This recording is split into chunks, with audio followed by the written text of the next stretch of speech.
జనరల్గా ఎంకే రాము గారు అంటే కొంతమందికి రసమయ్య రాము గారని తెలుసు అండి. కానీ నా కాస్త కొద్దిపాటి మీ గురించి అధ్యయనం చేసిన దాంట్లో మీరు తొలుత కవిత్వపు అభినవేశం నుంచి మీ ప్రయాణం సాంస్కృతిక ప్రయాణం ప్రారంభమైందని నేను అనుకుంటున్నానండి. మీ కవిత్వపు ప్రయాణం ఎలా ప్రారంభమైంది, ఆ కవితలపైన సాహిత్యం పైన అభిరుచి కలగడానికి మీకు ప్రధానమైన అంశం ఏంటండి? మంచి ప్రశ్న వేశారు మీరు. ఇప్పుడు నాకు 81 సంవత్సరం. సప్తతి అంటే 70, అశీతి అంటే 80. అవునండి. 80 లాస్ట్ ఇయర్, 81 ఇప్పుడు పూర్తయింది. ఈ సుదీర్ఘమైన ప్రయాణంలో నాకు సంగీతం, సాహిత్యం, నృత్యం ఇలా ఈ 3 త్రివేణి సంగమంలా నాకు నా హృదయంలో ఎప్పుడు ఒక మంచి నృత్యం చూసినా, ఒక మంచి సన్నివేశాన్ని చూసినా, ఒక మంచి సందర్భాన్ని అర్థం చేసుకున్నా ఏదో చేయాలనిపిస్తుంది. అప్పుడు కవిత్వం రాయాలనిపిస్తుంది, దాని గురించి రాయడానికి. అలా ఈ కవిత్వం నాకు మొదలైంది.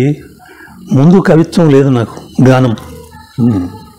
ఈ గానం కూడా ఎలా వచ్చిందంటే, నేను కర్నూలులో నేను పుట్టిన ఊరు జోహరాపురం అని, కర్నూలు మున్సిపాలిటీ ఏరియా అని.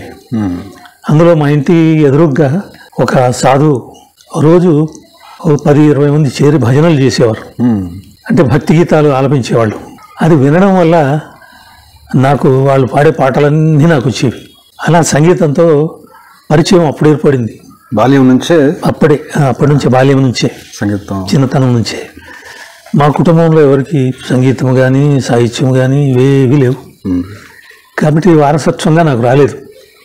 కానీ వినికిడితో నేను ఆ పాటలు అవన్నీ పాడేవాడిని. స్వామీజీ ఉండేవారు. స్వామీజీ పాపం నన్ను ఊరికే నువ్వు పాడవు, ఊరికి చూస్తుంటే ఇట్లా నువ్వు ఏదో ఒకటి పాడు, లేదా డక్కి అంటారు దాన్ని. అవునండి. ఆ డక్కి నా చేతికి ఇచ్చి పాటకు నువ్వు అనుగుణంగా నువ్వు వాయిస్తూ ఉండు అన్నాడు. చిన్న సైజు డప్పులు అంటే? చిన్న డప్పు లాంటిది. సో దానివల్ల ఏమైందంటే లయ అని తెలుస్తుంది. ఈ డప్పు పాటకు ఎలా కొడితే అలా పాట కాదు. పాటకు తగిన త్రిశ్రము, చతురస్రము, ఖండము, మిశ్రము అని గతులు ఉంటాయి. అవునండి.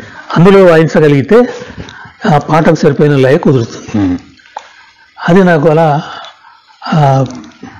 కార్యక్రమంలో పాల్గొనడం వల్ల ఇటు పాడము, లయ రెండు అప్పుడు తెలిసాయి.